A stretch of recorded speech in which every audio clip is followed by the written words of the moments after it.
Hacen señas para poder adelantar. Hemos visto ya varias perspectivas del monte del templo. Fuimos cambiando un poquito el orden cronológico.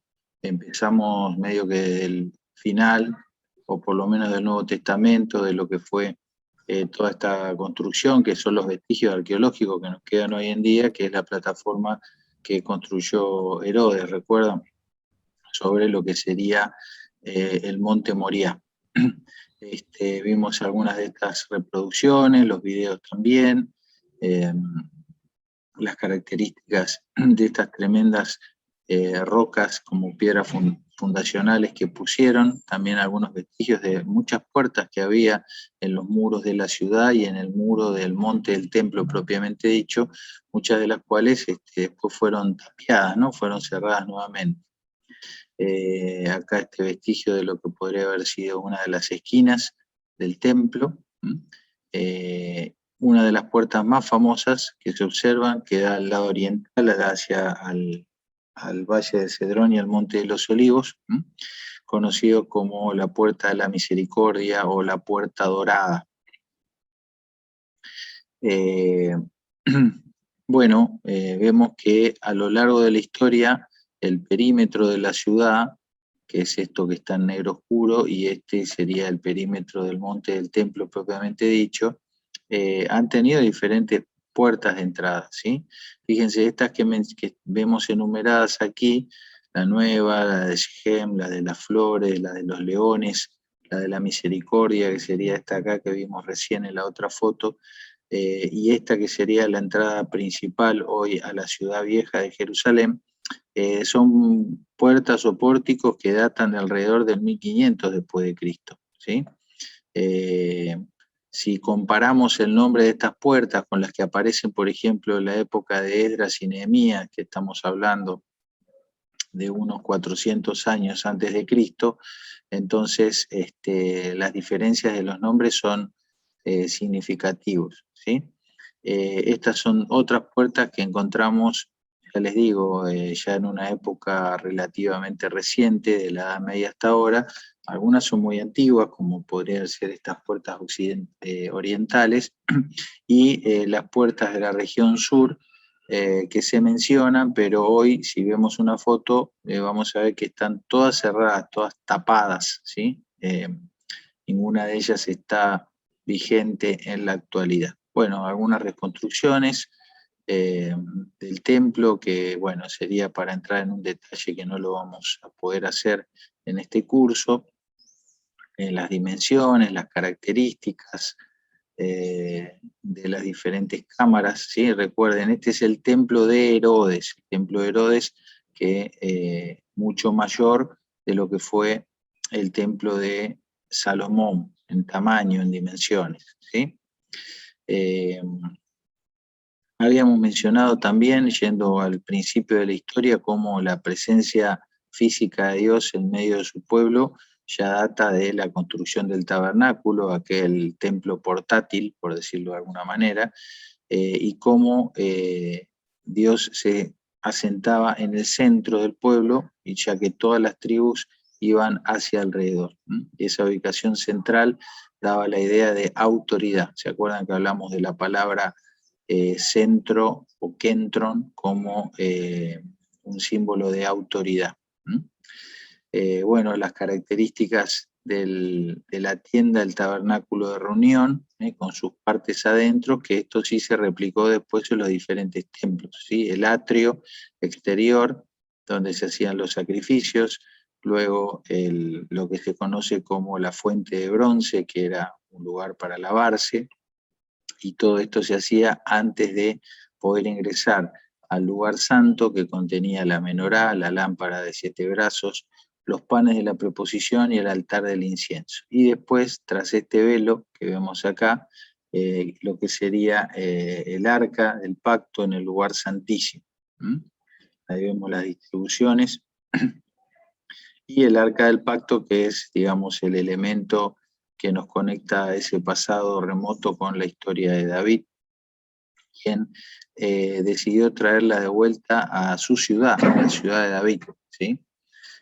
Vimos todo el recorrido que hizo el arca desde que fue determinada su construcción allí en el monte Sión, finalmente se concretó en el tabernáculo de reunión, los 40 años en el desierto, el cruce del mar del río Jordán con Josué, y se acuerdan que los primeros que ingresaron fueron los sacerdotes con el agua, y allí se abrieron las aguas.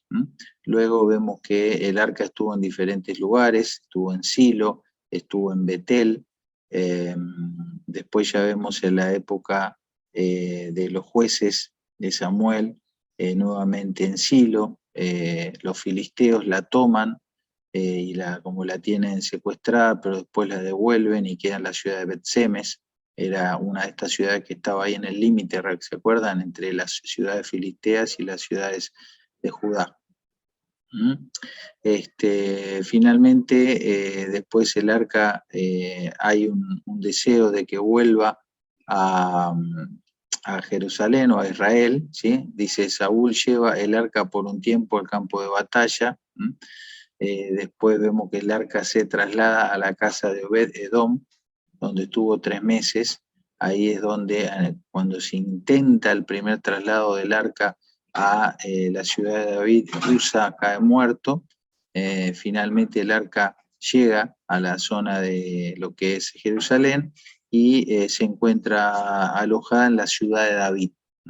Ya luego, cuando se construye el templo por mano de Salomón, el arca puede ser colocada en el templo de Salomón propiamente dicho, hasta que vemos en Jeremías que se nos describe cómo el arca habría de ser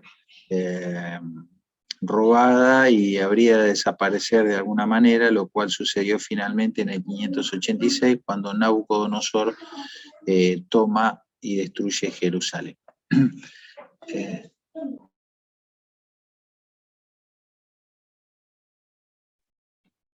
Muy bien. Bueno, los diferentes lugares donde estuvo, vamos a destacar Nob, el monte de Nob, que es un monte que está pegado al monte de los Olivos. Ahora vamos a ver una foto. Es interesante porque en este monte Saúl perpetró la matanza de muchos sacerdotes, ¿sí? Entonces un monte realmente con un significado especial.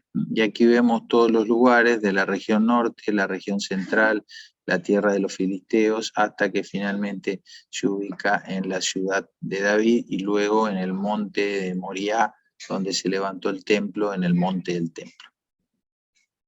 Algunas imágenes de los lugares por donde estuvo. Acá ven que en Silo se ha hecho una especie de réplica de lo que fue el tabernáculo de reunión. Y bueno, lugares que sabemos que el arca estuvo ahí, hoy realmente no queda nada de eso. Es un poco, vamos a decir, uno se hace una ilusión de encontrar algo, pero lo que se ve como mucho es esto, en algunos de esos lugares que en algún momento fueron asentamientos importantes, ¿sí? Lo paso rápido porque realmente no tiene demasiado para hacer. Como ven, aquí hay construcciones, pero son construcciones modernas. Y fíjense, la ciudad de David, como dijimos, no es nada prácticamente lo que queda, es un sitio de excavación hoy, pero de lo que fue el primer asentamiento de David en Jerusalén, conocida como el Monte Sión o Ciudad de David, la fortaleza de Sión, no queda absolutamente nada. ¿Sí? Bueno, recordamos la historia de cómo Usa extendió su mano al arca de Dios, la sostuvo porque los bueyes tropezaban y el furor de Jehová se encendió contra Usa y allí lo hirió Dios. Algunos dicen que sostuvo el arca, que fue para sostenerla, y otros que introdujo la mano dentro del arca con alguna otra intención. Eso generó su muerte, ¿sí? Después vimos, creo que esto ya lo habíamos visto, cómo Mical, la hija de Saúl, esposa de David, lo despreció en su corazón porque lo veía ahí a David danzar con ropas, dice desnudo, pero en realidad estaba con un efod de lino, es decir, una túnica simple como usaba cualquier jornalero, ¿sí? Y esto dice que ella lo menospreció. La palabra menospreciar es, habíamos visto, es una ofensa importante, decirle así a una persona, porque es como decirle a alguien que es vacío, sin esperanza, sin descendencia. Esto fue lo que ella expresó en su corazón. Finalmente, la que quedó reik fue Mical, porque fue ella quien fue una mujer estéril, ¿sí? Bueno, después vimos cómo David compró donde luego se levantaría el monte del templo, y se lo compra a Arauna Jebuseo, ¿sí? Llama la atención que, aunque David estaba allí, habiendo conquistado esa zona, seguía existiendo jebuseos, que eran descendientes cananeos, teniendo propiedades, ¿sí? Y allí, en lo que era el monte del templo, había una era, que es una parcela, donde se cultivaba y se procesaba el grano, y pertenecía a este hombre Arauna Jebuseo. Allí recordamos esta frase tremenda de David, ¿no? Él tenía que ofrecer un holocausto a Dios, así se lo había mandado a Dios para detener aquella matanza que se había generado como consecuencia del censo que David había hecho en rebelión ante Dios. Entonces debía ofrecer un sacrificio. Arauna le dijo que le daba todo gratuitamente, y el rey le dijo a Arauna: no, sino por precio te lo compraré, porque no ofreceré a Jehová mi Dios holocaustos que no me cuesten nada. Entonces David compró la era y los bueyes por 50 siclos de plata, ¿sí? Y edificó allí David un altar a Jehová y sacrificó holocaustos y ofrendas de paz. Jehová oyó las súplicas de la tierra y cesó la plaga de Israel, ¿sí? Esto es lo que es una era, un lugar donde se utiliza algún tipo de tabla o tablón para machacar el trigo contra el piso, y luego se hace la técnica de aventar, ¿sí? Se pincha los manojos de paja, se tira al aire, el viento se lleva el tamo, se lleva la cascarilla, y el grano cae en la tierra. Entonces así se separa el grano del tamo, ¿sí? Bueno, el templo luego fue dedicado, ¿sí? Esto ya pertenece al reinado de Salomón, ¿sí?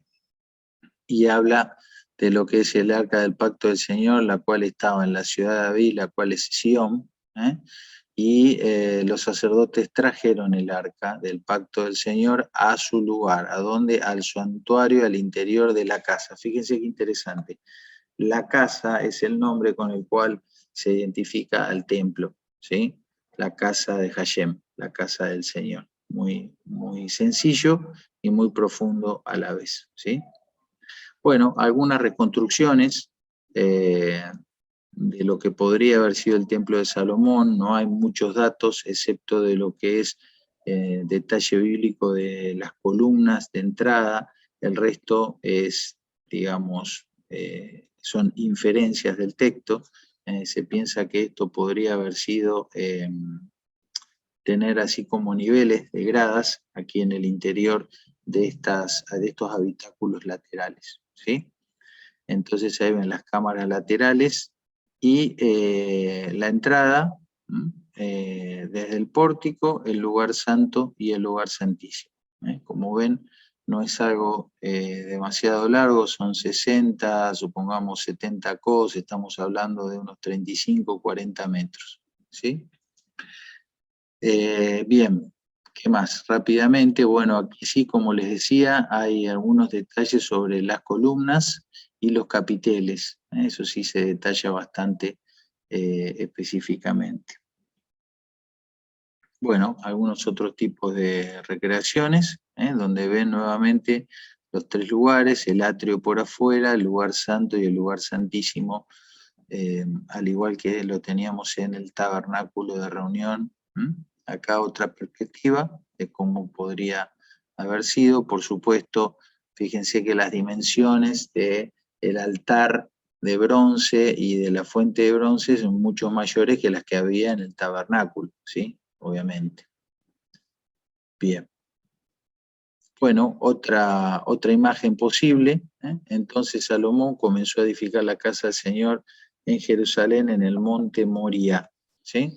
La palabra Moriah, encontré esta acepción, pero hay otra que ya les voy a comentar para la próxima. Moriah podría significar mirra, ¿sí? Entonces, la terminación A al final tendría que ver con el lugar o la dirección. Entonces, como el monte en dirección a la mirra, podría ser una traducción. Donde el Señor se había aparecido a su padre David en el lugar que David había preparado, que era de Ornán Jebuseo. Aquí tal vez le puede llamar la atención, porque hace un ratito leímos y dijimos que el nombre era Arauna. Entonces, hay una diferencia entre el nombre Arauna y Ornán, y esto es lo que describo acá. Es la misma persona, Arauna y Ornán. Lo que pasa es que, recuerden que el hebreo inicialmente se escribía solo con consonantes, ¿sí? Entonces ustedes ven aquí escrito Arauna y escrito Ornán. Las consonantes son las mismas, ¿sí?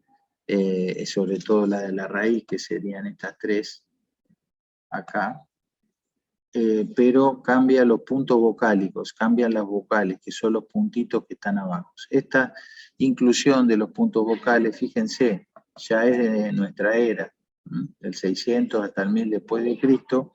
Los masoretas fueron un conjunto de escribas que, a fin de no perder el significado de las palabras, colocaron, ampliaron el abecedario, ¿no? el alfabeto, perdón, lo ampliaron colocándole las vocales, ¿sí? Entonces eso hace que al haber cambios en las vocales se permitan leer de manera diferente algunos nombres, ¿sí? Bien, entonces, bueno, ahí habla de cuando pusieron los cimientos y se da el tamaño. La longitud en codo conforme a la medida antigua era de 60 codos, ponerle más o menos unos 50, unos 25, 30 metros, y la anchura 20 codos, así que hablamos de unos 30 metros de largo por 10 de ancho. Podríamos decir que era un lugar modesto, no un megatemplo, como era costumbre de los paganos, ¿sí? Y como dijimos, se usa la palabra casa en el sentido de edificación pequeña, pero también en el sentido de casa como hogar, el hogar de Hashem. Muy bien, nuevamente las áreas y estas habitaciones o estas recámaras laterales que estaban por afuera del lugar santo y lugar santísimo, eran las recámaras donde habitaban los sacerdotes que estaban en turno de los sacrificios y todo lo demás. Acá otra foto para que veamos el templo propiamente dicho y las recámaras laterales donde también se conservaban el dinero de las ofrendas y los aceites, los inciensos, los panes, todo lo que se iba a usar para el servicio interno. Acá otra reconstrucción posible. Y acá para que ustedes vean lo que es esta estructura que pertenece a un templo pagano de la época, muy similar a lo que es el templo de Salomón, ¿sí? Es decir, con esto quiero decir que la arquitectura y el estilo constructivo, bueno, es sensible a la época, al contexto, ¿sí? Entonces, salvando la distancia, ¿no? Pero el local de Pringles tiene una arquitectura sensible a nuestra época, a nuestro contexto, ¿sí? Entonces en esa época pasaba lo mismo, lo cual no quiere decir obviamente que haya una coigualdad. Esto sabemos que es un templo, un dios falso, pero la arquitectura de la época podía permitir este tipo de similitudes. Nuevamente nuestro monte del templo, visto desde el sur hacia el norte, ¿sí? Observen, esto es el famoso Muro de los Lamentos, tiene una plazoleta acá, y como ya hemos dicho, no es más que un contrafuerte de toda esa muralla de sostén que hizo en su momento Herodes. Ahí está, ¿sí? Entonces, este cuadrado menor sería la construcción original o inicial que habría hecho Salomón, Después con los reyes sucesivos se amplió un poco la plataforma y con Herodes esta otra mega estructura. Esto que vemos acá sería el comienzo de la ciudad de David, propiamente dicho. Y este sector, porque esto acá estamos tratando de mostrar que es una montaña, ¿no? Entonces este sería el pico de la montaña, y acá empezaría otro sector montañoso, teniendo acá en el medio una zona de un valle, que es lo que estoy pintando acá, que sería conocido como el Valle de Ofel, o del Ofel, que también fue rellenado, lo mismo que el valle de acá, del costado, para ampliar la construcción. Acá tenemos una perspectiva visto del sur. Esto sería todo el monte de Sión y el monte de Moriah, donde se levantó el templo. Este vallecito sería el valle de Ofel o Miló, y esto es lo primero que levantó David, que es la fortaleza de Sión, ¿sí? Entonces observen cómo este valle después de Miló fue rellenado. Aquí habría estado lo que es el primer templo y después en una magnitud mayor lo que fue el segundo templo de Herodes. Bueno, algunos dibujos, fíjense que esto es de la Edad Media, pero bueno, es lo más antiguo que tenemos, que podría de alguna manera estar reproduciendo con cierta fidelidad lo que son los utensilios que se usaban en el servicio en el templo, ¿sí? Muy interesante esto que encontré, una moneda de Ezequías, hijo de Acaz, rey de Judá, ¿sí? Fíjense qué interesante. ¿Esto de dónde se encontró? ¿Por qué lo pongo acá? Dicen ustedes. Porque esta es una de las cosas que se encuentran en este sector, ¿sí?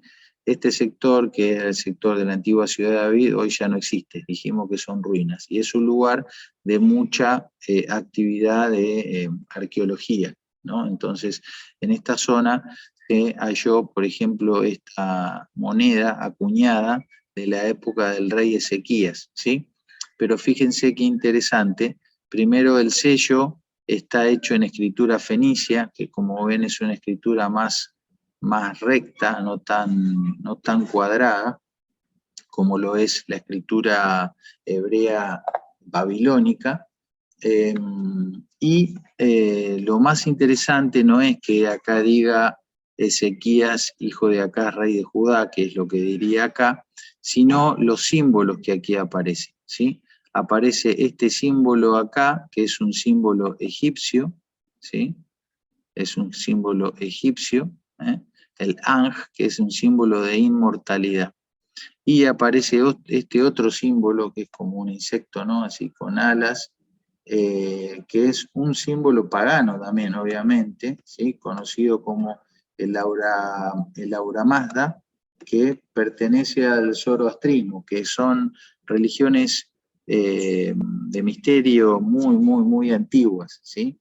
Anteriores inclusive a los persas. Entonces llama muchísimo la atención que un rey de Judá tuviera acuñada una moneda así para él, ¿sí? Lo cual nos estaría hablando de la paganización de los reyes de Judá. Tremendo dato, ¿no? Que nos viene desde el fondo de la historia. Y este es el alfabeto fenicio. Hoy vamos a seguir hablando de ellos cuando bajemos allí a la llanura marítima, que sería el primer alfabeto con el que se escribió, con el que Moisés probablemente haya escrito el Pentateuco, ¿sí? Y se hayan escrito los escritos, valga la redundancia, de la época de Josué, Jueces, hasta que el pueblo de Israel, después del 586, fuera llevado a Babilonia, y aparentemente cuando vuelven de Babilonia, después de los 70 años de cautiverio, ellos vuelven y traen el alfabeto arameo, que es la escritura que nosotros conocemos, que son letras un poquito más, se les llama la escritura cuadrada, ¿sí? Son estas letras con esta forma así. pero este sería el alfabeto más antiguo que se usó para la escritura. Es decir, el idioma hebreo, la lengua hebrea, la lengua bíblica, siempre existió, pero usó distintos alfabetos. Se usaron distintos alfabetos para comunicar ese lenguaje hebreo, ¿sí? Bien, acá tenemos lo que habíamos descrito como el Sinor, ¿recuerdan? Esas excavaciones para poder llegar a los ríos subterráneos. Y hubo una excavación tremenda que se hizo en la época del rey Ezequías para redireccionar el agua que alimentaba a Jerusalén en la época en que Jerusalén fue sitiada por los asirios, por Sennacherib, ¿sí? Fíjense, el rey Ezequías decidió con sus oficiales y guerreros cortar el agua de las fuentes que estaban fuera de la ciudad, y ellos le ayudaron. Y se reunió mucha gente y cegaron todas las fuentes y el arroyo que fluía por la región, diciendo, ¿por qué ha de venir los reyes de Asiria y hallar tanta agua? Entonces ellos hicieron una obra hidráulica tremenda, un grupo empezó a excavar la roca desde acá y el otro grupo empezó a excavar la roca desde acá y se encontraron, ¿sí? Y canalizaron. Esta sería la fuente principal donde comenzaron, ellos fortificaron después esta zona, que sería el punto de entrada, y por acá Ezequías hace esta desviación y la dirige hasta lo que se conoce como el estanque de Siloé, el original que estaría ubicado acá, en lo que era ya la ciudad de David, ¿sí? El estanque de Siloé, muy conocido, donde Jesús muchas veces estuvo, ¿sí? Entonces observen todo el trabajo que se hizo, no sé exactamente en qué lugar se hizo la canalización, pero sí hubo un gran trabajo de cantería, ¿no? De picar bajo tierra la roca para poder hacer el túnel, y como les dije, fueron dos grupos que vinieron de puntos diferentes y se lograron unir. Entonces acá tenemos la colina central del monte Moriah, que estaría por acá arriba, donde estaría el templo, y todo esto sería la ciudad de David, la antigua ciudad de David, y el Ofel en el medio, ¿sí? Bien. Esto es ya la salida de esta fuente de agua subterránea a lo que es el estanque de Siloé, que es esto que ustedes pueden ver acá, ¿sí? Muy interesante el hecho del estanque de Siloé versus el estanque de Betesda, ¿sí? El famoso estanque de Betesda era probablemente un lugar de culto pagano. Por eso el Señor, cuando sanó al paralítico, le dijo que se vaya de ahí, porque no era un lugar para que esté un judío. Muy bien. Y acá encontramos esta inscripción de donde se cuenta la historia del túnel que mandó a hacer Ezequías. Es una inscripción que se encuentra por acá en algún lugar puesta. También escrito en escritura fenicia. Fíjense, dice así, el túnel, esta es la historia del túnel cuando todavía los picos cada uno hacía su compañero y cuando todavía faltaban perforar 3 codos, la voz de un hombre que le gritaba a otro, pues allí había asada en la roca del lado derecho, y el día de la ruptura se encontraron los canteros, hombre contra hombre, pico contra pico, y el agua fluyó de la fuente hacia el estanque, 1200 codos, y de 100 codos era el grosor de la roca sobre las cabezas de los canteros, ¿sí? Así que son como unos 600 metros, 500, 600 metros el túnel que ellos excavaron. Tremendo. Finalmente, el periodo del primer templo, del templo de Salomón, termina con la conquista de Babilonia en el 586. Bueno, acá volvemos a una foto actual, porque vamos a hablar un poquito de lo que quedó después de la conquista musulmana, ¿sí? Ya ven que acá esta foto nos permite ver el monte del templo y ya lo que vemos es la mezquita el domo llamado, perdón, el Domo de la Roca, que no es una mezquita, es un lugar sagrado. La mezquita sería esto de acá, disculpen.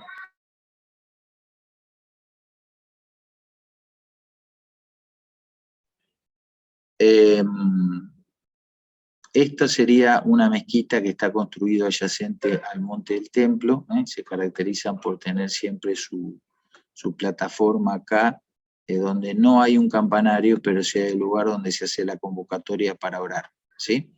Vamos a ver ahora el Domo de la Roca por dentro. Pero quería llamar la atención de esto, del Monte de los Olivos y el Monte Nob, sería el lugar donde el arca estuvo algún tiempo acá y donde se produjo aquella matanza de los sacerdotes también. Bueno, el Domo de la Roca, visto en su exterior, una cúpula dorada, y muy pocas fotos, imágenes de cómo es adentro, debido a que su lugar sagrado es muy difícil de visitar y de tener imágenes, pero indudablemente tiene una belleza arquitectónica y un estilo árabe bien característico, ¿sí? Y lo que ustedes ven acá en el centro es la gran roca interior, que es esta que pueden ver acá, que es nada más y nada menos que el vértice de la montaña, ¿sí? El vértice de la montaña. Esta es la parte más alta del monte Moriah. Este domo de la roca tiene para el pueblo musulmán una simbología y una explicación, y para el pueblo judeo-cristiano tiene otra, ¿sí? Para el pueblo musulmán aparentemente es el lugar desde donde eh, Mahoma asciende a los cielos, ¿sí? Para el pueblo judío-cristiano, esta roca es, bueno, como la roca primera de la creación, eso sería una tradición judía, es el lugar donde Abraham le ofreció a Isaac, ¿sí? Y es el lugar donde se asentó el arca del pacto, mientras estuvo presente. Y es el lugar donde luego los sumos sacerdotes ofrecían la sangre una vez cuando entraban al lugar santísimo para el sacrificio una vez al año, ¿sí? Acá vemos otra foto, ¿sí? Vista desde arriba de lo que sería este sector, ¿sí? Fíjense, ¿por qué es el mismo lugar? Porque ambas construcciones estaban una superpuesta a la otra. ¿Ven? Acá vemos en anaranjadito lo que sería el templo de Salomón, o el templo de lo que después fue el templo de Herodes, con el lugar santo, el lugar santísimo, acá estaría el arca puesta, y en las épocas en que no había arca, como les dije, el sumo sacerdote ya derramaría la sangre de los animales ahí. Y el domo musulmán está construido ahí mismo, ¿sí? Ahí arriba mismo. Acá vemos otra foto del Domo de la Roca, con algunos vestigios. Si ustedes ven, la roca parece como que estuviera calada por momentos. Esperen que no quiero avanzar ni retroceder. Bueno, hay sectores donde la roca se ve como calada acá. Estos calados se hacían para que las piedras de la construcción que había acá arriba apoyasen en forma horizontal, ¿no? Es lo que acá dice zanja de cimentación de la pared del templo. Y acá habría también un calado donde se emplazaba el arca del pacto cuando estuvo, ¿no? Muy bien, otra cosa que hay en esa zona es diferentes tipos de excavaciones, de túneles subterráneos, posibles cámaras subterráneas para guardar el arca en tiempos de guerra. Algunos dicen que finalmente el arca pudo sobrevivir porque fue quitada de aquí y está en un lugar escondido. En fin, son cosas que no podemos certificar, pero sí, evidentemente, como ven, hay hay habitáculos hechos por debajo de ese domo principal. Acá vemos algunas excavaciones hechas en esa zona, ¿sí? Y el trabajo que se hace hasta hoy día de dinamizar roca por roca, porque de esta manera van encontrando cosas, ¿no? Es tremendo el trabajo que hace esta gente. Esta es la zona del Ofel, del sur, ¿sí? Este es el muro sur de la plataforma del templo. Acá abajo estaría la ciudad de David, y esto es lo que queda del Ofel. Fíjense cómo en Nehemías se habla de esta zona, dice los sirvientes del templo que habitaban en Ofel, es decir, acá había gente viviendo, ¿sí? Hicieron reparaciones hasta el frente de la Puerta de las Aguas, hacia el oriente y hasta la torre sobresaliente. Bueno, no sabemos cuál es la Puerta de las Aguas, probablemente habría habido algún tipo de pórtico acá a este nivel, ¿sí? Porque recuerden que en la época de Nehemías este monstruo acá arriba no estaba todavía. Bueno, y restos del muro, fíjense la anchura, ¿no?, del muro, que inclusive en la época de las conquistas se sacaban piedras del estanque, ¿ven?, para poder fortificarlo aún más. Muy bien, y lo poco que queda de la ciudad de David. Bueno, una última mirada para despedirnos ya del templo, con los lugares más icónicos que hay. ¿Cómo estamos hasta acá? ¿Vamos bien? Bien, bien, sí. Parece que alguno se cayó de la ventana. Muy bien, le damos la bienvenida a Gustavito también, firme siempre Gustavo. Bienvenido, hermano. Bueno, quisiera que avancemos un poquitito, aunque sea. No me puedo quedar demasiado después de las 3, de las 4 digo, pero poder ver un poco de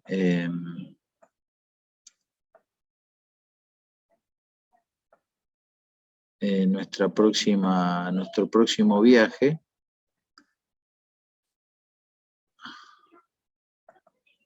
Con nuestro amigo Jonás, ¿sí? Un hombre que ya nos ha acompañado en varios estudios. Hoy no vamos a hablar tanto de él, sino más bien de su lugar y de dónde estuvo, y de dónde fue y a dónde vino, ¿sí? Entonces vamos a ver a Jonás y todo lo que es la llanura costera mediterránea, ¿sí? Entonces fíjense, hicimos un recorrido viniendo desde la Mesopotamia. Hemos estado en la Mesopotamia, hemos hecho el camino de los patriarcas por todo lo que es la parte central de esta cordillera.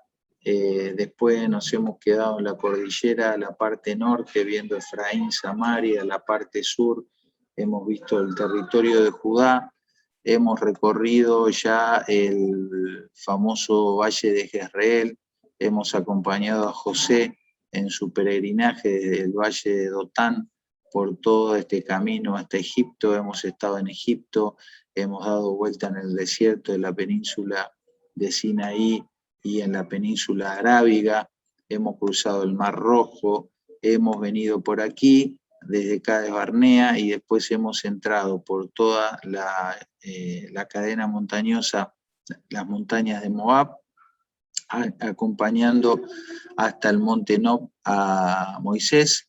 Hemos cruzado el río con Josué, hemos estado en Jericó, recorrimos todo lo que es el Rif del Jordán, toda la llanura que encontramos bajo nivel del mar aquí, ¿sí? Estuvimos en Sodoma, en Gomorra. ¿Qué más hicimos? Recorrimos después el desierto de Judá, con David escondiéndose de Saúl, vimos la Cefela, ese pie de montaña, y vimos ahí la batalla de David y Goliat. ¿De qué me estoy olvidando? Bueno, las llanuras de Moab con Ruth, ¿sí? Hicimos ese recorrido desde Moab hasta Judá. Y bueno, nos toca ahora ver lo que es la llanura costera, ahí en verde, y como pueden ver acá dentro de la llanura costera tenemos lo que hoy se conoce como la Franja de Gaza, que es toda la zona más rojita, ubicada también sobre esa llanura. Este otro mapa que nos sirve de esquema para verlo desde el mar, ¿sí? Lo estamos viendo desde acá, la llanura costera, la Cefalá, la cadena montañosa, el valle de Jezreel, ¿sí? Muy bien. La palabra del Señor vino a Jonás, hijo de Amitai, y le dijo: levántate y ve a la gran ciudad de Nínive y predica contra ella, porque hasta mí ha llegado la maldad de sus habitantes. Y Jonás se levantó para irse a Tarsis y huir de la presencia del Señor. Descendió a Jope y halló una nave que partía hacia Tarsis. Entonces pagó su pasaje para alejarse del Señor, ¿sí? Acá vemos la palabra huir, la palabra alejarse de la presencia del Señor. Subió a bordo dispuesto a irse con ellos a Tarsis. Pero el Señor hizo que en el mar se levantara un fuerte viento, se desató una tempestad tan grande que parecía que la nave se iba a partir. Los marineros tenían mucho miedo y cada uno de ellos clamaba a su Dios. Entonces echaron al mar a los enseres que había en la nave para deshacerse de ellos, y Jonás, en cambio, había bajado al interior de la nave y se había echado a dormir. Bueno, una historia tremenda que encuentra al reino de Israel ya dividido entre el reino del norte y el sur, y a punto de producirse ya las caídas, sobre todo el reino del norte, ¿sí? Hay dos posiciones respecto a esto, una que dicen que es una historia literal, sobre todo la del pez, y otros que dicen que eso en realidad fue una visión que tuvo el profeta, la visión de haber estado en el vientre de un pez, pero que no habría sido algo literal, ¿sí? Esa es la interpretación judía más tradicional. No es nuestro tema hoy, pero quería comentárselos, ¿sí? Bien, algo interesante para ver, ya que hacemos foco en lo que es la geografía, este estudio. Fíjense el viaje que Jonás tenía que hacer desde su lugar, en la zona de Galilea, hasta Nínive, ¿sí? Este era el recorrido que él tenía que hacer. ¿Y hacia dónde fue Jonás? Observen, desde acá hasta Tarshish, Tarshish o Tartesia o Tarsis, que sería una localidad en el sur de España. Nada que ver, nada que ver. Fíjense, si hacemos un esquema de donde Dios lo llamó, hacia dónde tenía que ir y hacia dónde fue. El sitio francamente opuesto a donde Dios lo estaba mandando. Bueno, ¿de dónde salió Jonás? Perdón, él salió desde Jope, desde el puerto de Jope. El puerto de Jope es conocido también como Yafo, sería el nombre más antiguo de este puerto, Yafo, y la localidad o el asentamiento de Yafo está pegado a Tel Aviv. Si vemos acá, vemos edificios modernos y estos edificios que pueden tener 1000 años, ¿sí? Entonces la ciudad de Tel Aviv se encuentra al lado, pero es una ciudad que ya ha incluido a Yafo. Entonces, si ustedes buscan en el mapa, van a encontrar que habitualmente dice Tel Aviv-Yafo, ¿sí? Están las dos muy, muy pegaditas. Bueno, este es el imperio asirio, que fíjense, en el siglo VIII, unos 700 años antes de Cristo, tuvo su avance desde la Mesopotamia, acá, viniendo y avanzando para todo lo que se llama el creciente fértil, ¿recuerdan? El valle fértil, incluso tomando la tierra de Israel.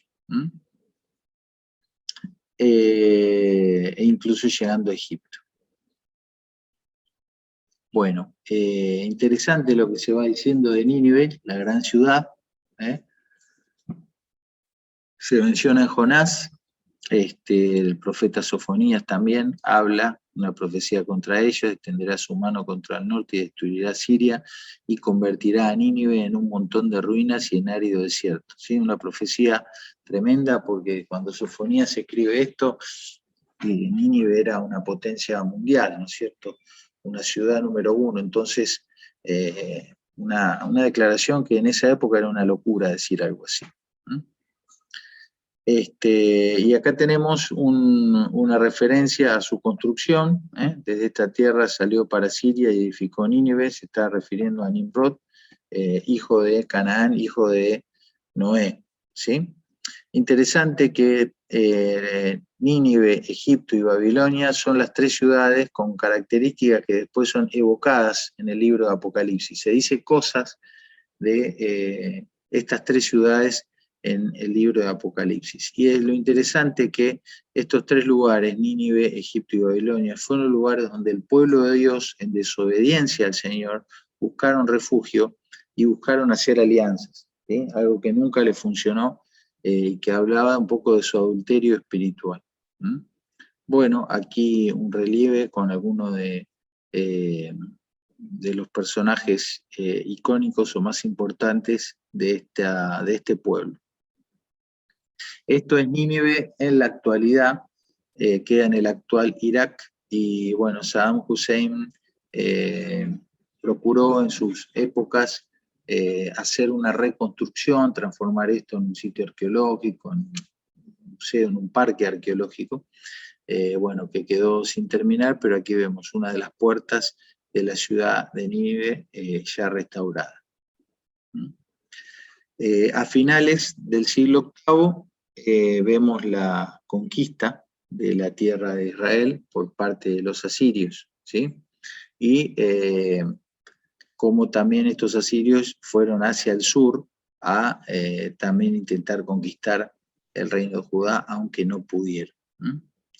Y se nos dice claramente, ¿no? ¿Por qué fue? Dice, todo por culpa de las fornicaciones de la ramera de hermosa gracia, maestra en hechizos, que seduce a las naciones con sus fornicaciones y a los pueblos con sus hechizos. Yo estoy contra ti, dice el Señor de los ejércitos. Tremenda las palabras contra Nínive. Esta es la referencia bíblica que tenemos más antigua a Jonás. Jonás puede ser uno de los primeros libros de un profeta que se escribieron. Hubieron otros profetas antes que él, pero no escribieron libros. Jonás puede haber sido tal vez el primer profeta que escribe, ¿sí? Y fíjense, aparece aquí con Jeroboam. Ahora vamos a ver un mapita cronológico para ver en qué época estamos hablando, pero fíjense que esto está sucediendo unos 200 años antes de la caída de Jerusalén. El rey Jeroboam restauró los límites de Israel desde la entrada de Hamat hasta el mar Arabá, ¿sí? Esto viene acá, toda esta zona es la que él hizo un trabajo de restauración. Recuerden que el mar Arabá es el mar muerto.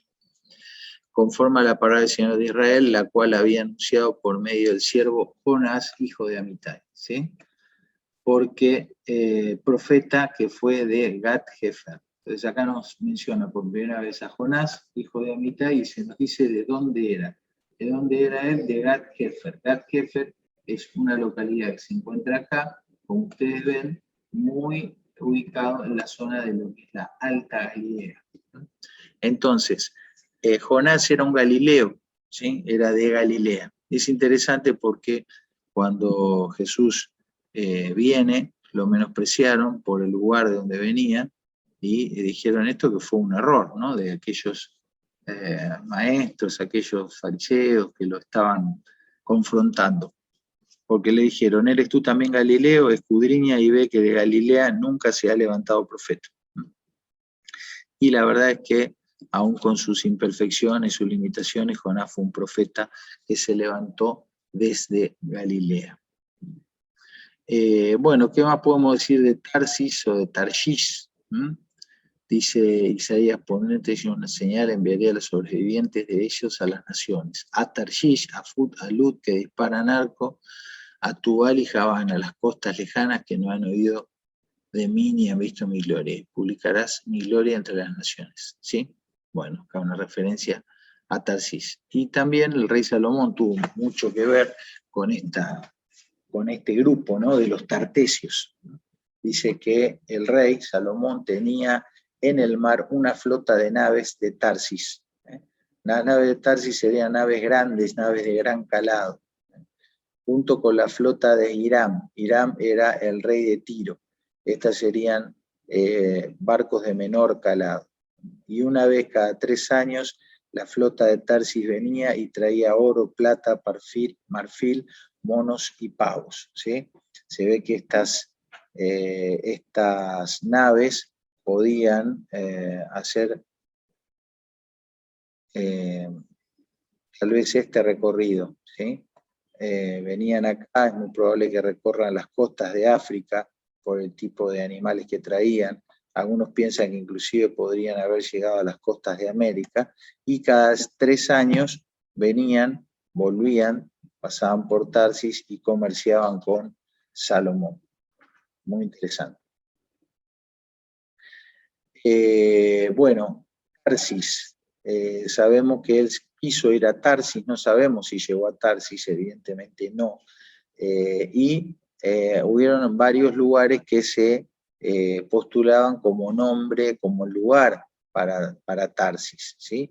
Algunos dicen que sería igual que Tarso, de donde era Pablo, en el Asia Menor, que sería acá. Esa era una opción.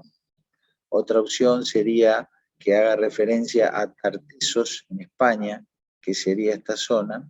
Otros hablan de que podría ser la isla de Cerdeña, y otras que hablan de alguna que significaría un puerto lejano.